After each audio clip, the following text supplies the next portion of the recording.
Okay, welcome everyone. Thank you so much for coming to the Fall 2023 lecture series for the Medieval and Renaissance Studies program. So my name is Dr. Hamilton Bleakley and I'm the director of this program, trying to generate more interest, and so thank you very much for coming.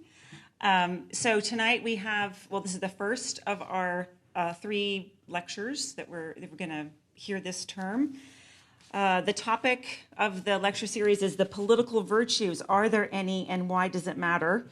Renaissance perspectives and beyond. And so I have to admit, this is a little bit of a selfish project for me. I love the idea of virtue. I study what's called virtue ethics in philosophy, and I spent a lot of time as a graduate student and early in my career studying a lot about the moral and the political virtues.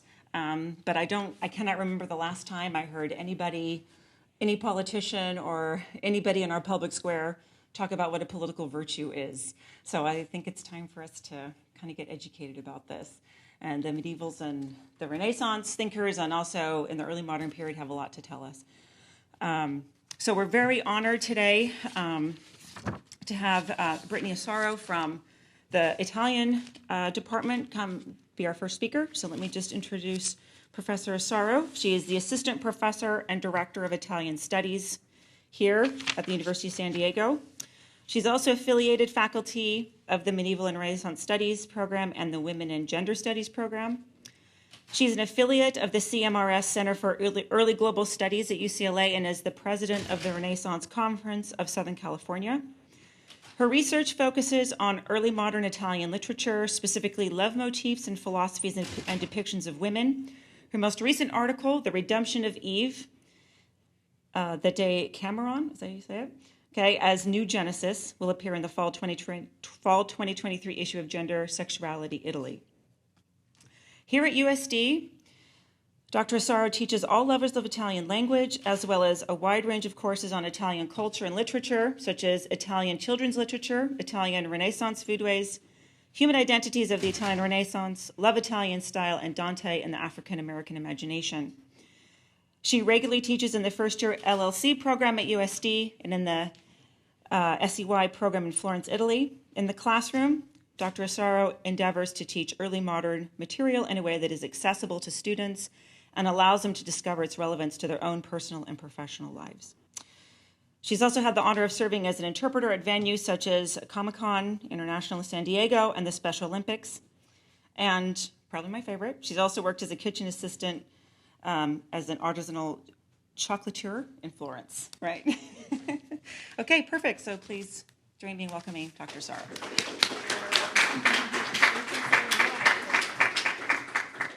Thank you. Yeah, I have that on my resume, actually, that I was an assistant and said that my language skills really developed during that experience, but that my chocolatier skills remain abysmal. They're absolutely terrible, so don't ask me to make you any kind of chocolate product.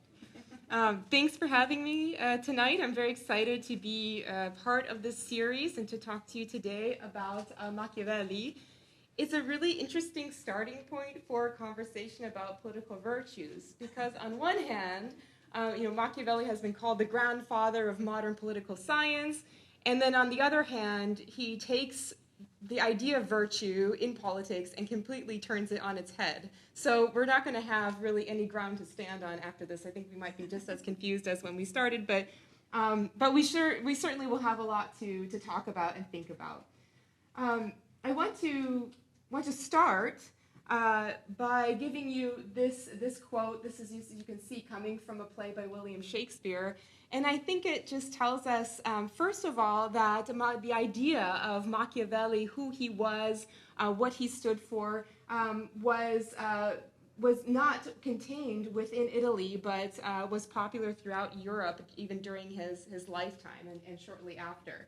And then the ideas that are associated with this figure that we have here, I'm asking you, is this the face of evil? Because as you can see, he's being associated with the idea of changeability, in the sense of two-facedness, right? Saying one thing to one person, one thing to another person for personal gain, for political gain, and then you see, of course, the adjective murderous coming right before his name. So this is the starting point for us. I'm sure that some of you, at least coming in today, have heard of Machiavelli.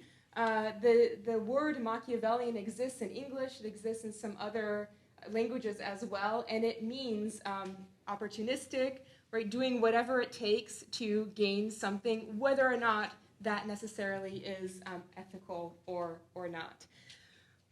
But when I talk about Machiavelli in my classroom, what I try to give students is a fuller picture of this figure. And we do that by looking very carefully at his historical context, what was going on in Florence at the time that he was living there, what was going on in Italy, in Europe, and what was going on for him personally. Because I think that gives us a more well-rounded picture of who Machiavelli is, and maybe will help us to better understand why it is he says what he does. Not all of it is easy, but of course it's going to be informed by his own life, his own context. So speaking of which, let's look just really briefly at some pivotal points in Machiavelli's life. You have his lifetime there, so we're talking about the mid to late 15th century to the early 16th century.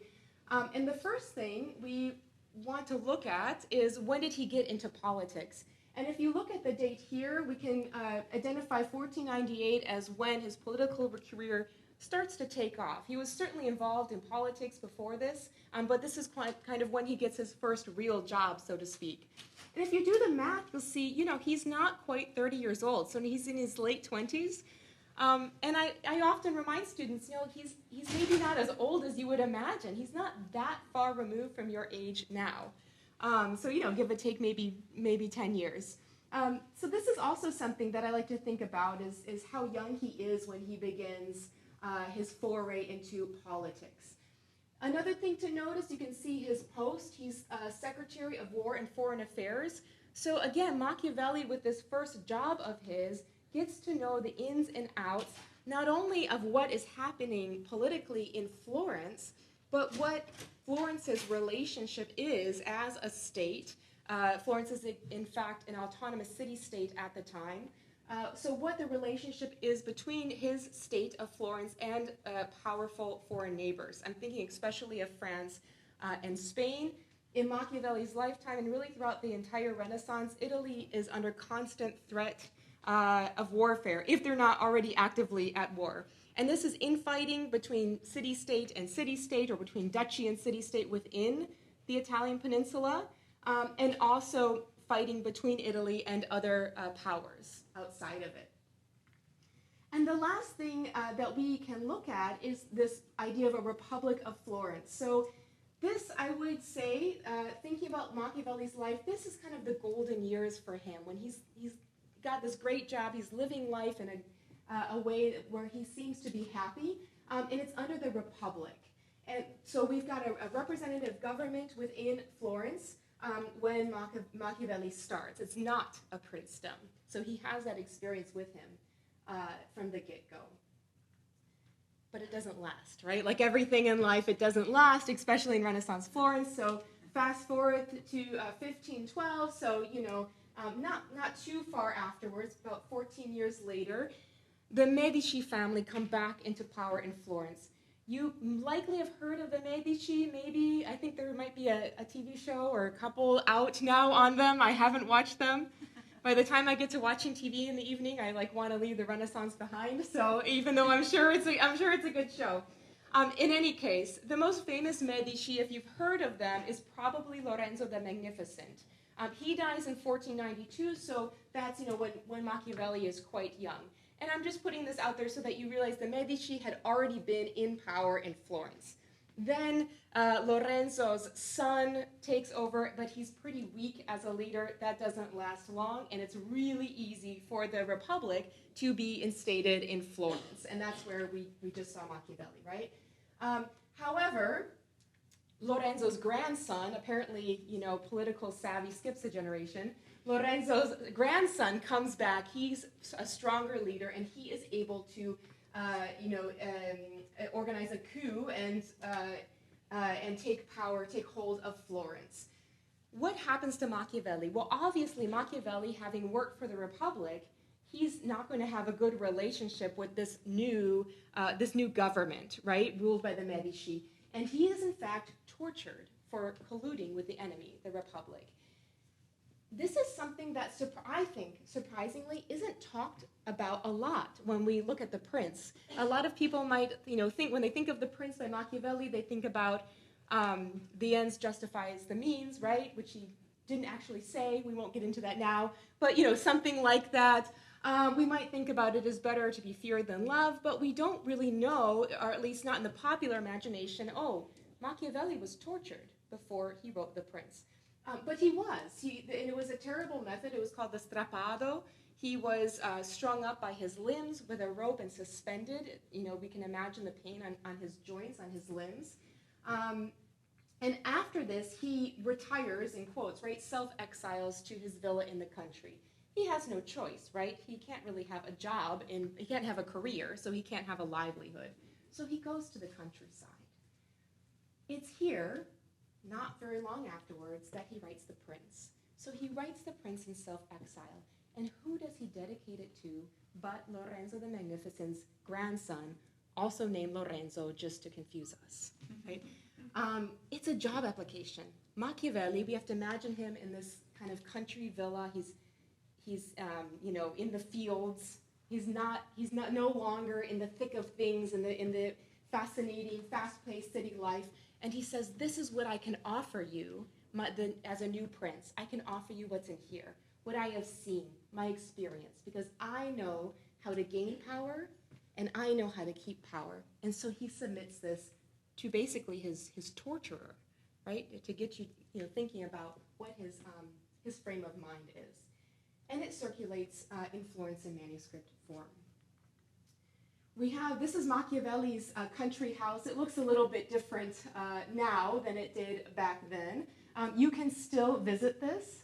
It is lovely, not too far from Florence. It would have seen a lot farther in Machiavelli's time, of course, without these lovely roads that we have now. And we have this, I think, just a fascinating letter that Machiavelli writes to his friend, also a politician, named Francesco Vettori. You can see the date right when he is writing The Prince. And he describes how his daily routine. Each evening, he comes home. In another letter, he talks actually about feeding his chickens, right? So he's doing farm work. And he goes to his study. On the threshold, in the doorway, I take off my clothes covered in mud and filth from working on the farm, and I put on the clothes an ambassador would wear. So he's actually putting back on the clothes that he wore when he was right, in Florence. And he sits down and he writes The Prince dressed in his robes. I don't know about you, this touches me. I mean, this guy was we can think about the impact on his psyche of no longer being a part of that world and yet wanting to so badly. And he says it's a cathartic experience. It's very therapeutic writing The Prince. 4 hours go by without my feeling any anxiety. I forget every worry. I'm no longer afraid of poverty or frightened of death. So this is setting us up for understanding a little bit better Machiavelli's mind frame, or frame of mind, when he's writing The Prince. We're going to look at a chapter of The Prince. We're going to look at it in its entirety. It's not a very long book. In fact, if you want to just read the whole thing, you could probably do so without that much effort. The language is very simple, and it is for a reason, which we'll talk about. And again, it's not very long, about 26 chapters. We're going to look at it, and the first thing we're going to investigate is this notion, la verità effettuale, otherwise known as the effectual truth. So very dicey, right? Already we're talking about truth. Lots of gray areas here. Of course, what is it when we conceptualize? What is truth? But Machiavelli specifying it's the effectual truth, right? It's truth that produces an effect or produces results.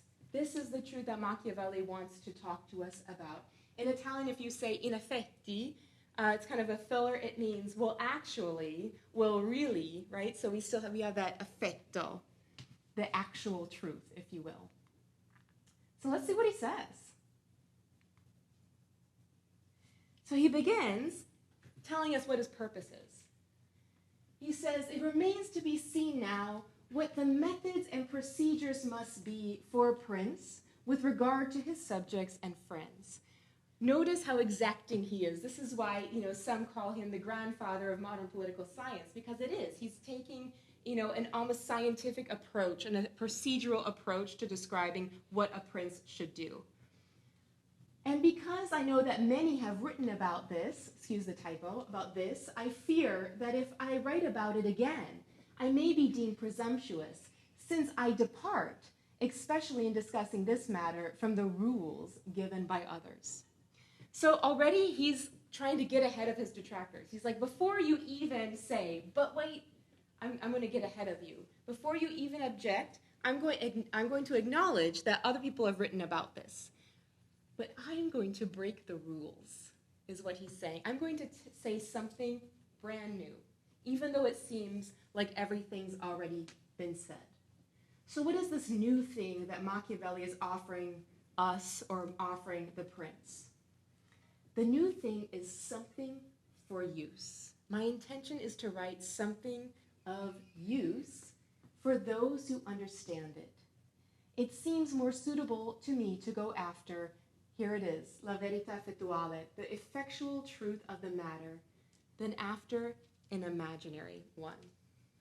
So this is, I think, kind of a sidelong diss at the tradition that Machiavelli is engaging in. What is this imaginary one? Machiavelli is almost certainly referring indirectly to Plato's Republic, to Thomas More's Utopia, these descriptions of imaginary states, of perfect states. But Machiavelli is not interested in describing this to us. He wants to tell us about something of use, something that is as it exists in reality. Why? Because many have imagined republics and principalities for themselves, which have never been seen or known to exist in reality. And the reason is because the distance is so great between how we live and how we should live, that he who abandons what is done for what should be done learns his ruin rather than his preservation. So now I hope, if you've been snoozing, until now, which I understand because of the hour, now I hope you're starting to see, wait a second, someone's already acknowledging, right, in the 15th century, 16th century by now, that people in general live very differently from the way they should live. This is the difference. Machiavelli is not interested in talking about how we should live.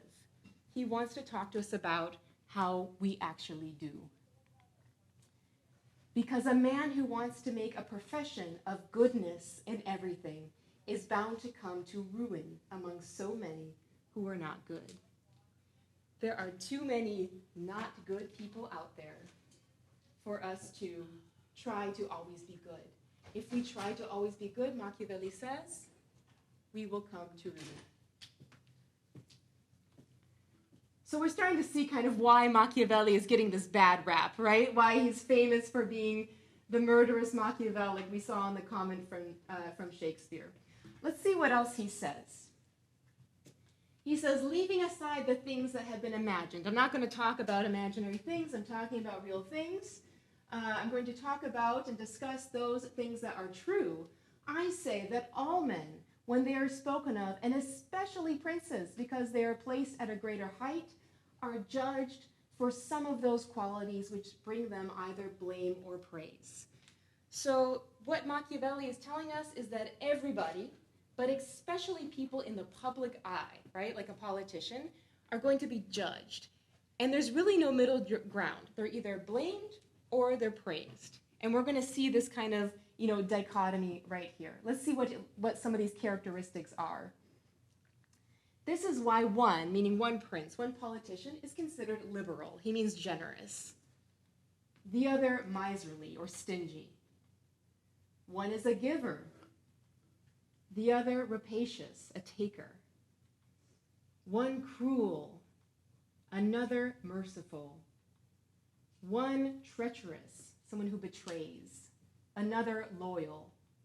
One effeminate and cowardly, the other fierce and courageous, one humane, the other haughty, one lascivious, promiscuous, the other chaste, one straightforward, the other cunning, one hard, the other easy, one serious, the other frivolous, one religious, the other incredulous or irreligious, and so on.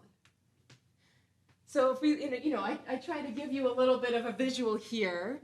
Machiavelli's basically saying you're either this or you're this, you're X or you're Y, according to the public's view of politicians.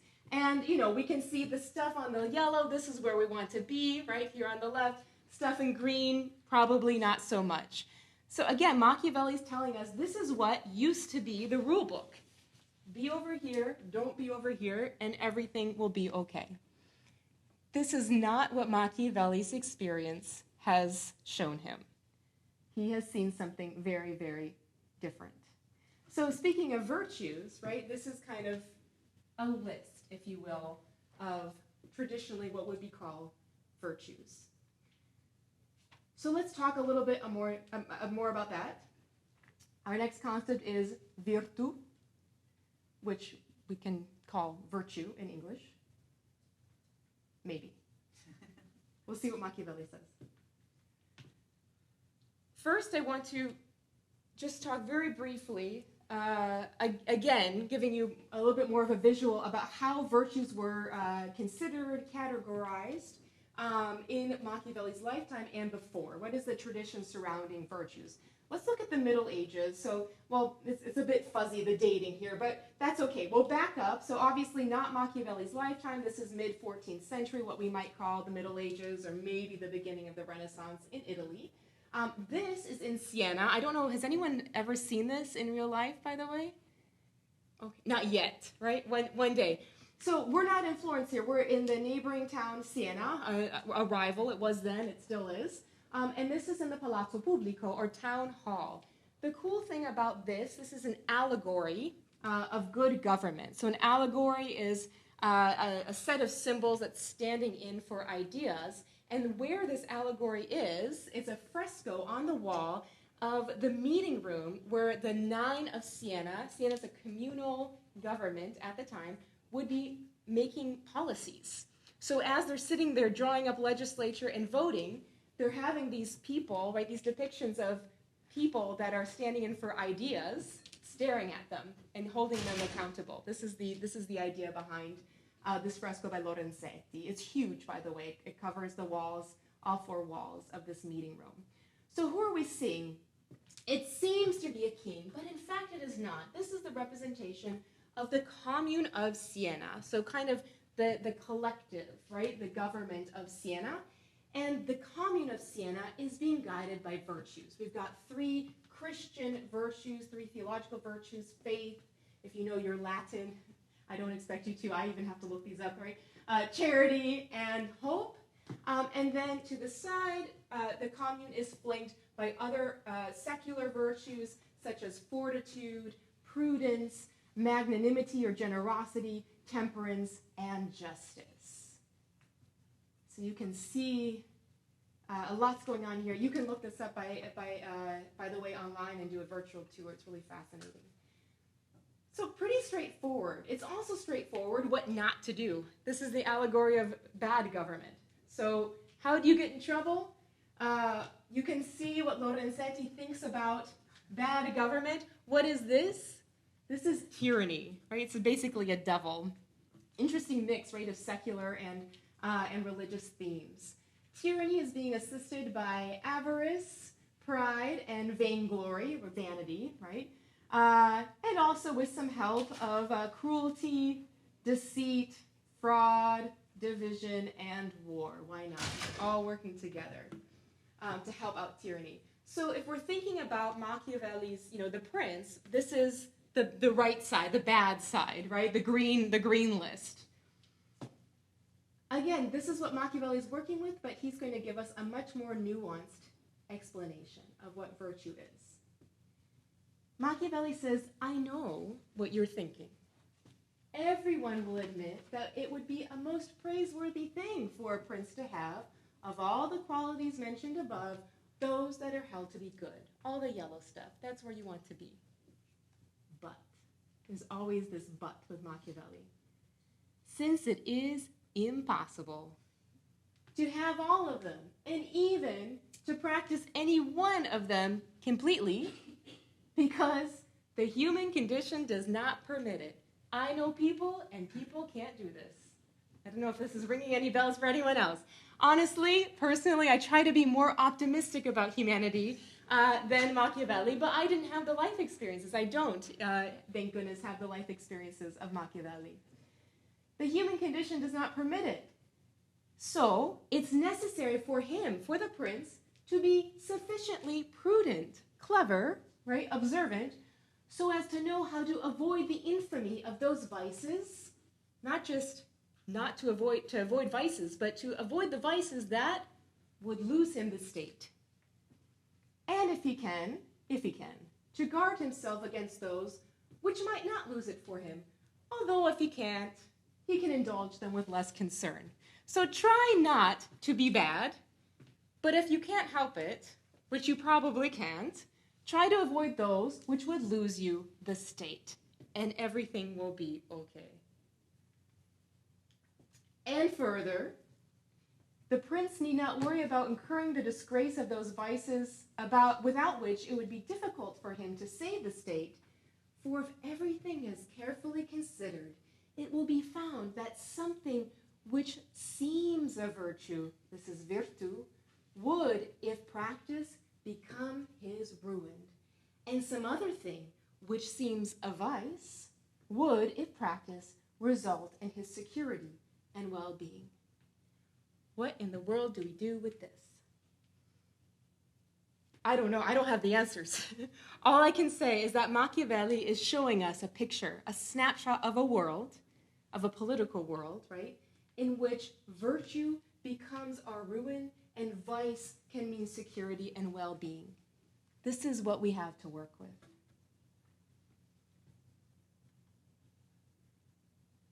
So that should give you, a good idea of some of the themes of the prince. What happens? He sends it to Lorenzo, right? Asking for a job. We don't know if Lorenzo ever read it. He gets no response.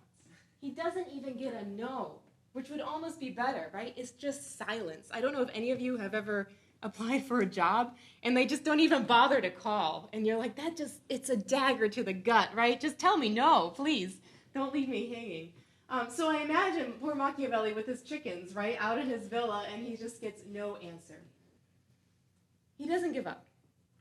He writes something else, and it's something that we don't often talk about when we're talking about political virtues, but I'm going to bring it up just to, why not? Spice things up a little bit, get you thinking, and also because it's a fantastic piece of literature, fantastic piece of work. 5 years later, Machiavelli writes something else. Not a political treatise. It's a comedy. It's a play. It's a sex comedy, actually. It's the most frivolous thing you could think of. It's called La Mandragola, which means the mandrake root, and it is considered widely by scholars to be one of the greatest comedic plays of the Renaissance. I'm obviously a nerd. I don't know if you picked up on this, so you can't take my judgment, right? At face value, but this play still makes me laugh. And it is amazing to me, and I wonder if you read it, or even better yet, if there's a great film rendition from, I think, 2008 in English. The comedic timing's fantastic, and I still think it's funny. He's very good. So let's think about this. Let's talk about this play. Why are we talking about this comedy when it comes to political virtues? Machiavelli gives us some hints. Here we've got the title page, and it's in his prologue. A prologue is, in a Renaissance play, a time for the playwright, either literally or through the use of another character, to address his audience directly. Sometimes the playwright himself would be on stage and, like I am, talking to you, and telling you a little bit about the play. Usually, even the plot is outlined. There's like no concept of spoilers in this day, apparently. People were used to it. So this is where we are in the play. The very beginning, Machiavelli has just outlined the plot. I'll do that for you in a second. And he says to his audience, if all of this seems unimportant and too trivial coming from a man who is serious and wise, if you're like, let's look at the last thing that Machiavelli wrote, what is it? It's a sex comedy. And you're like, what is he thinking? Has he lost his mind? Forgive the storyteller. He is only trying to, with these little trifles, to brighten up your mundane lives. And when I read this, I can't help but think, I think Machiavelli's trying to brighten up his own mundane life also, right? He's like, what else do I have to lose? So I'm going to try it. I'm going to write this comedy. But he goes further. He says, and you can hear the tone, at least I can, the kind of depression almost that's kind of boiling right under these words here, or simmering, excuse me. No wonder then that those who see their efforts scorned do not exert themselves to do the work which the wind destroys and the rain washes away. When I read this, those who see their efforts scorned, I look at the date, I think about what Machiavelli has been through, and it seems so clear to me that he's talking about the prince, right? His mind is bursting with ideas, and he tried to put them down in a political treatise. But that didn't work. So what is he going to do? Perhaps he's transposing some of those ideas that we just looked at into this comedy. We're going to go from the political sphere to the domestic sphere. The content's going to be very different, but we're going to be on the lookout for who is the prince, for example, in this comedy. And that's what Machiavelli, I think, sets us up to do as spectators. Okay, so I've been talking about this play. Let me give you a very quick rundown of what this is. I'll try my best. It's a complicated plot, but I'll try to make it simple for you. Let's look at the characters. That will help us out a lot. So we've got Callimaco, good-looking, young. He's the lover. He's the protagonist. And he hears word that Lucrezia is gorgeous, and he wants to sleep with her.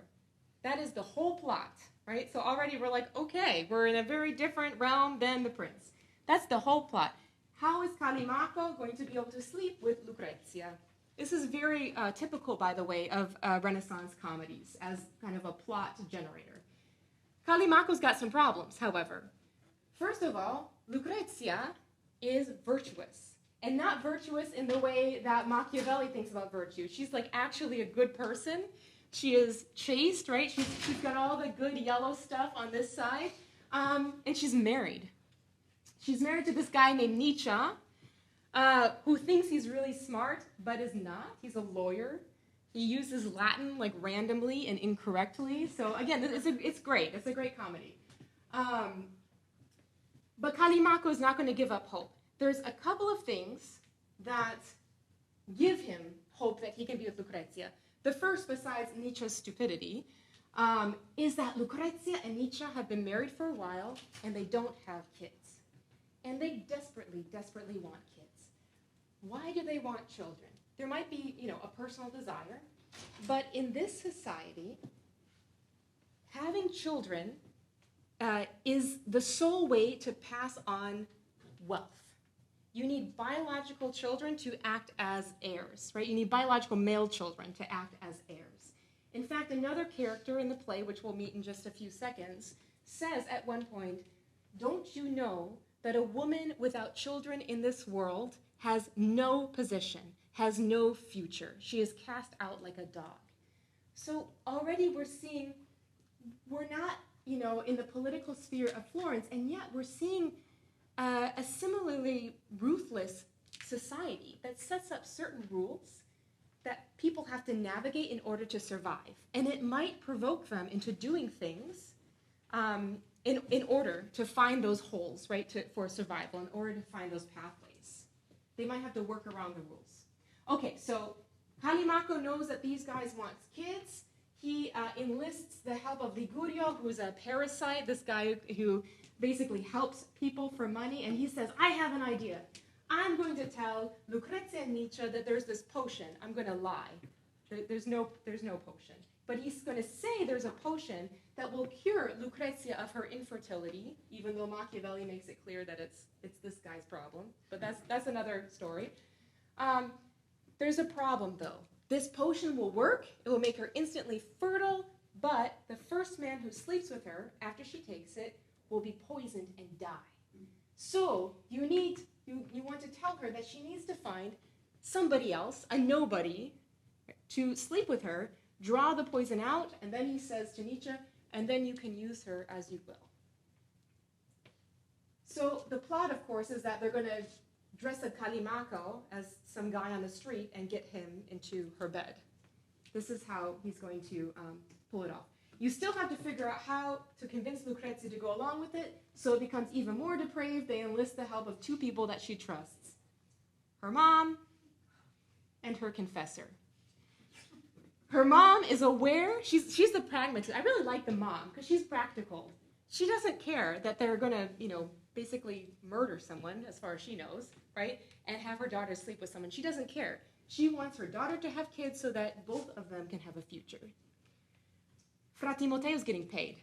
And you can tell what Machiavelli thinks about the clergy at this time very clearly with the character of Fra Timoteo. He's ridiculous. Okay. It works. The plot works. And at the conclusion, and I'm getting close to mine, by the way, so hang in there. Act 5, we don't get to see the lovers unite. We don't get to, if we can call them lovers, the Callimaco and Lucrezia, we don't get to see them together. Instead, we hear Callimaco telling Ligurio what happened the night before. He's super happy.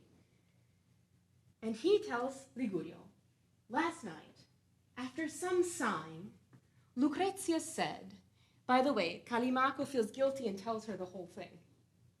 Okay? So Lucrezia says, your cunning, meaning Callimaco's cunning, my husband's stupidity, my mother's simple-mindedness, and my confessor's wickedness have brought me to do what I would have never done on my own. I must believe, then, that heaven wanted it to be like this. I cannot refuse what heaven wants me to accept. I would have never slept with someone else besides my husband, but you guys have all worked together, and I must believe it was divine providence that led this to happen. So what does she do? This is where it gets really interesting. So I take you, this is Lucrezia talking to Callimaco, so I take you as my lord, my master, my guide. You are my father, my defender. I want you to be for me all that is good. And what my husband wanted for this one night, I want him to have forever. So you must become his best friend. This morning you will come to church with us and then to dinner. And after that you'll be able to come and go as you please. We'll be able to be together without suspicion any time we want. So do you see what Lucrezia is doing? She's in on it now. And instead of being scandalized, she says, okay then, you wanted this for one night? Now I'm going to make this happen forever. Now you're my lover forever. And Callimaco says, when I heard these words, I could have died of happiness. So what do we do with Lucrezia? And I ask you, and I ask my students who read read the La Mandragola, who is the prince? And really, you could point to almost anyone in the play and say, well, that's, if we're thinking about the Prince of Machiavelli, right? Well, that's a prince, right? She's acting like a prince. He's acting like a prince.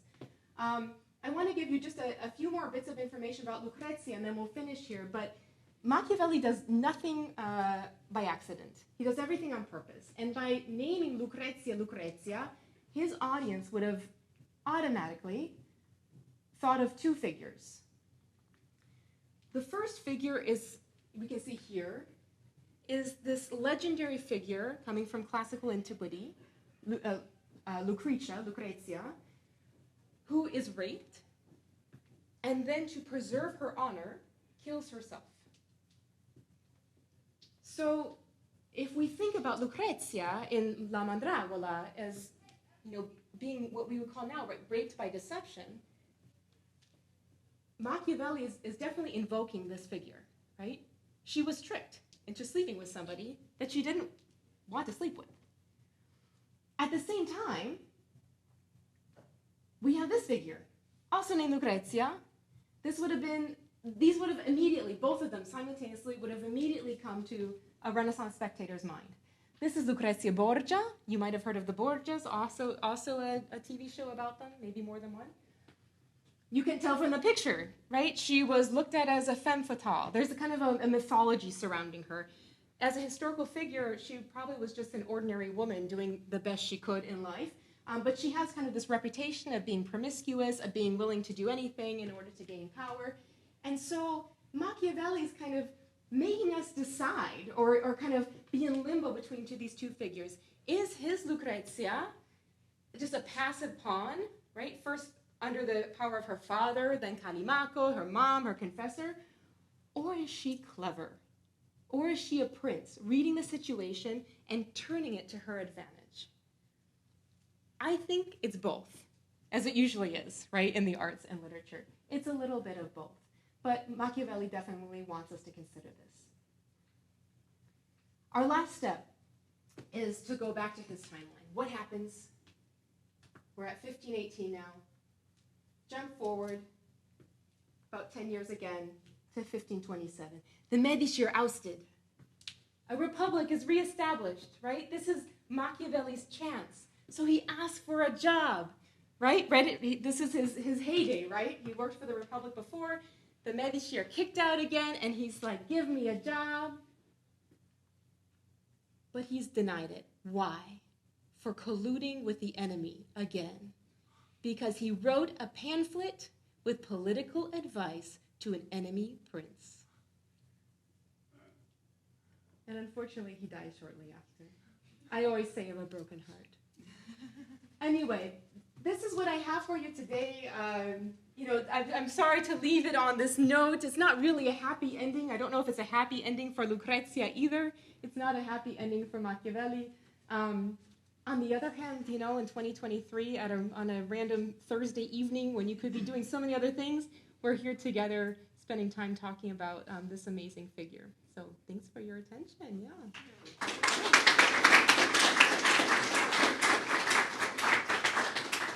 Happy to answer. I have no idea what time it is. I have 45 minutes. Okay. So exactly how. Oh, wow, I'm good. Okay. Yeah. So we have about 45 minutes for discussion. No pressure. Yeah. Did Machiavelli change the politics in Italy itself or in the city-states at that time? That's a great question. I think because of his exile, he was barred from making any real changes in his own lifetime. But his work becomes almost an instant bestseller and becomes printed and translated throughout Europe. And so certainly afterwards, it had a huge impact, not only in the political sphere, but also in business.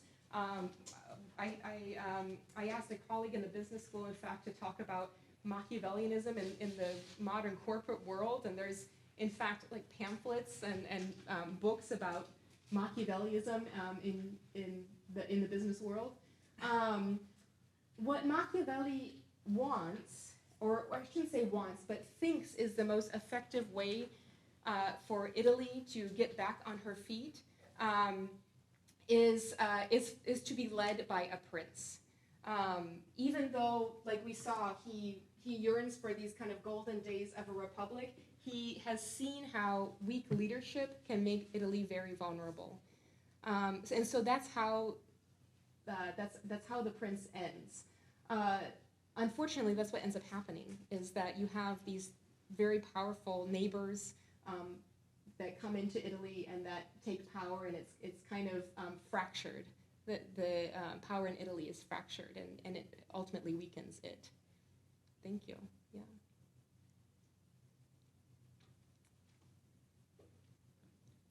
Anything else? Yeah. Your view on Machiavelli's reputation and whether it's deserved. As you rightly say, he's this sort of byword that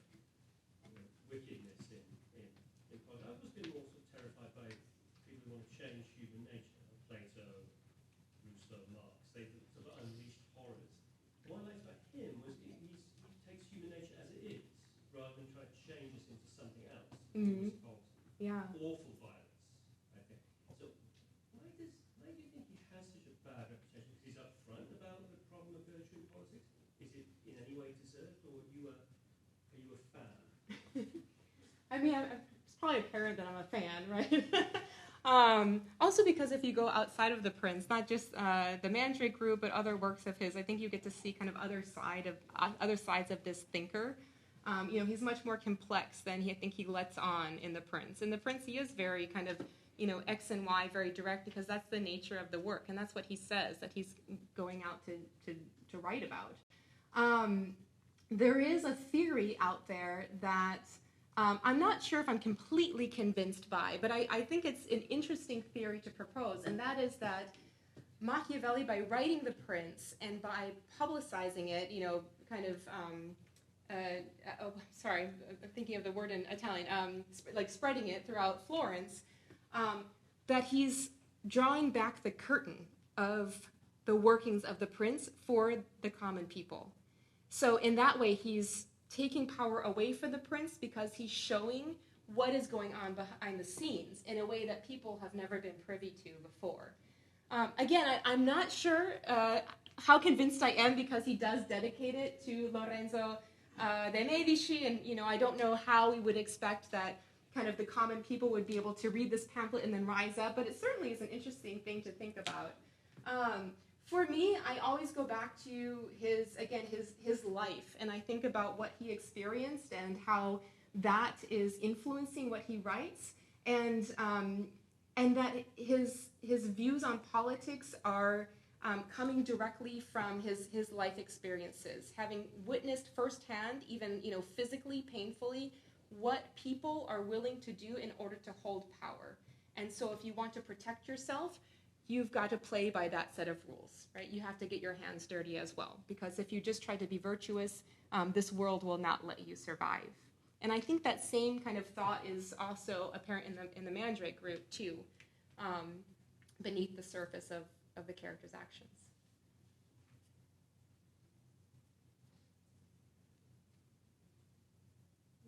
Yeah, I mean, just kind of on that point, I think I'm just sort of sitting here thinking why, you talked about the gap between the ideal and the real, right? And it does have, it seems to me like it has to come back to his notion of politics, right? That, human nature, yes, but also what is the political, and it can't be, he says, if you're merciful, you're not going to survive. If you're honest, you're not going to, right? Here are all these virtues, and we've been talking about them for centuries, but you can't do those, right? So it just seems to me like it's the political that's what we have to talk about, because that's not where the virtues can happen. Yeah, I think it's also the variability of life in general, but also politics. So later on, he talks about virtu as being connected more to the classical idea of virtu, vir coming from skill, prowess in a warlike context.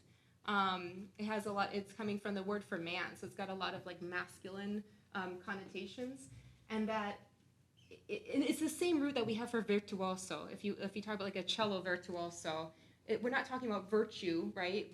With a cello, we're talking about skill. And for Machiavelli, that skill is, in essence, being able to read a situation and act accordingly.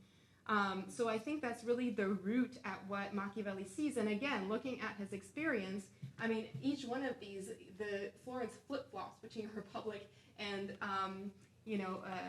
and being completely taken over by this one clan, that you need to be able to change your rule book, right? Your set of virtues, because a static system of virtues will not let you exist when all of this variation is going on. So adaptability, I think, again, is kind of the key to survival, and that even politics are not going to be immune to that. There's also fortune. He talks about fortune and just kind of, then sometimes just life happens. And that's kind of another whole variable in all of this. So that even the most skilled prince, and he uses Cesare Borgia, in fact, who died quite young, as an example. Even he that was so skilled, like randomly gets sick and dies. So there's no guarantees in life, I guess, is what Machiavelli's telling us. We do our best, but there's no guarantees. Yeah. What was causing this change from, let's say, a family ruling Florence to a republic? What was causing that to happen? This going back and forth. Yeah, it's a great question too. So, for example, I mean, there's different factors each time, but for example, when the republic falls, it's a republic under a man named Soderini. Machiavelli sees he's bitter. We can see a bitterness in him because he believes that if Soderini had been able to stand his ground better and be a more powerful, more forceful leader, then maybe the republic could have withstood this, attempt to take over Florence.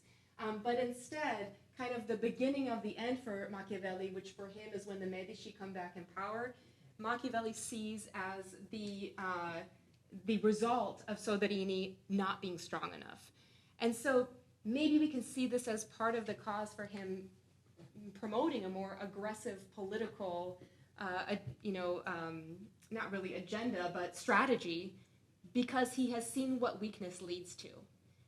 And weakness in Machiavelli's experience are sometimes these virtues, right? Being merciful, being flexible, being generous can lead to complete disaster. And that is what Machiavelli has experienced firsthand. The first time when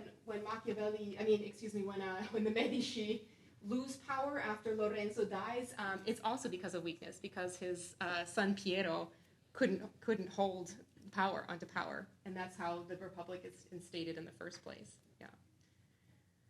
So, I guess weak ruling in a nutshell. Yeah. Yeah. I know his purpose was like to get a job within the Medici family, but like, why would he like dedicate it to his torturers? Like, I know like wanting a job and getting back into like the sphere of like what he thrives at, but like why them specifically? Like, if he could like tell like the weakness of leadership, why would he give advice to them? It's a great question. And it's one I can only speculate, but I think it's an excellent question. Much of it, I'm sure, has to do with the fact that, like I said, in Italy at this time, you have these independent city-states, so it's not as if Machiavelli wasn't really Italian. The idea of Italian doesn't exist at this time. You're Florentine, or you're Sienese, or you're part of, the Duchy of Milan, for example. And so he can't really move between one of these entities and the other very easily, especially when he's kind of got already a bad rap for being ousted by a previous government. And so I think that trying to get his old job back, or the version of his old job with the new government, is really what he would see as his only option. There's not a lot more he can do. Hundreds of years before him, another man named Dante Alighieri, who you may have heard of, who writes the Divine Comedy. The Divine Comedy is also exiled, and Dante's kind of a special case because he was quite well known at the time, and he gets to be the guest at different people's houses, and he kind of makes his way. But even so, Dante's life in exile is a shadow of his former life. So, in other words, I think exile at this time, you could say even now, but speaking of this time, is really a loss of identity. It's a loss of livelihood, and it's a loss of a sense of who you are, because the civic identity was so closely tied into who you are as a person. Yeah. That's a great question. Yeah, why? He must have been feeling really, really desperate.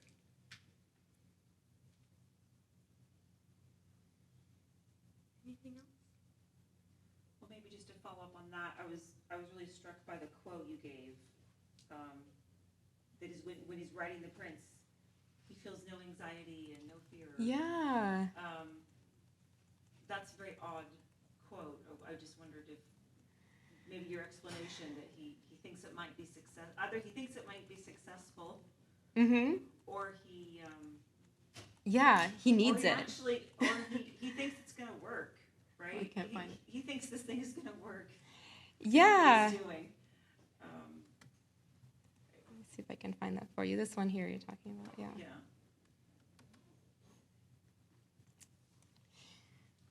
You know, we have other texts where he talks about his frustration at the people that are in this area